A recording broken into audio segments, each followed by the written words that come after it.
Hello' guys, welcome জনাইছোঁ নতুন এটা ভিডিঅ'লৈ। আজি আমি কথা পাতিম অসম পুলিচৰ যি SI বা কনষ্টেবলৰ এক্সাম আছে, এক্সাম কেতিয়া হ'ব। তো আমি ইতিমধ্যে গম পাইছোঁ যে অসম পুলিচৰ যি ফিজিকেল টেষ্ট, সেই ফিজিকেল টেষ্টৰ ডেট ইতিমধ্যে মুখ্যমন্ত্ৰী ডাঙৰীয়াই ঘোষণা কৰিছে, কিন্তু ৰিটেন টেষ্ট কেতিয়া হ'ব সেইটো কথা কোৱা নাই।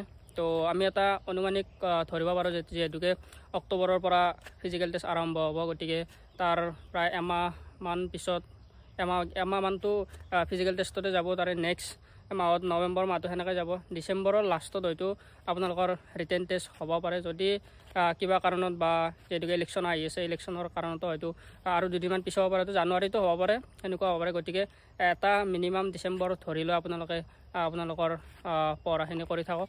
তো তাৰ লগতে ফিজিকেলো কৰি থাকক। আৰু যিহেতুকে SIখিনিৰ কথা কৈছোঁ, SIখিনিৰ যিহেতুকে প্ৰথমতে ৰিটেন টেষ্ট হ'ব, গতিকে যেতিয়া কনষ্টেবলখিনিৰ ৰিটেন টেষ্ট হৈ থাকিব, তেতিয়া তাৰে পিছতে হয়তো এসপ্তাহ 2 সপ্তাহৰ ভিতৰতে হয়তো আপোনালোকৰো ৰিটেন টেষ্ট হ'ব, তাৰে পিছত ফিজিকেল হ'ব। গতিকে আপোনালোকৰো আৰু হাতত বেছি দিন নাই, গতিকে পঢ়ি থাকক, লগতে ফিজিকেলৰ কাৰণেও ৰানিং কৰি থাকক।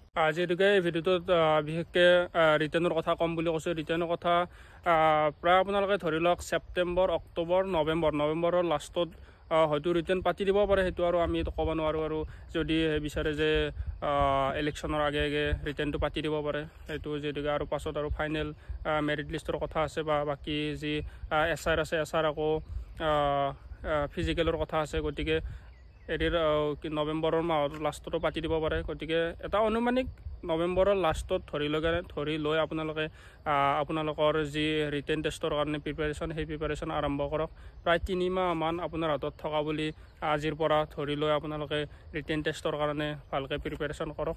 তো এইখিনি আছিল আজিৰ ভিডিঅ'টোত। এই ভিডিঅ'টো চাই আপোনালোকে হয়তো এটা আয়ত্ত কৰিব পাৰিছে যে মই কিমান দূৰ পিছ পৰি আছোঁ, বা কেনেকৈ পঢ়িব লাগিব, এই 3 মাহৰ ভিতৰত মোৰ কিমান কমি আছে, ক'ত কিমান কমি আছে, বা মেথছত কমি আছে নে ইংলিছত কমি আছে, বা GK হওক, GS হওক, গোটেইখিনি হিষ্ট্ৰী ৰিলেটেড হওক, বাকী গোটেইখিনি আপোনালোকে এতিয়াৰ পৰা পঢ়া ষ্টাৰ্ট কৰি দিয়ক, আপোনালোকৰ হাতত 3 মাহমান থকা বুলি ধৰি লৈ।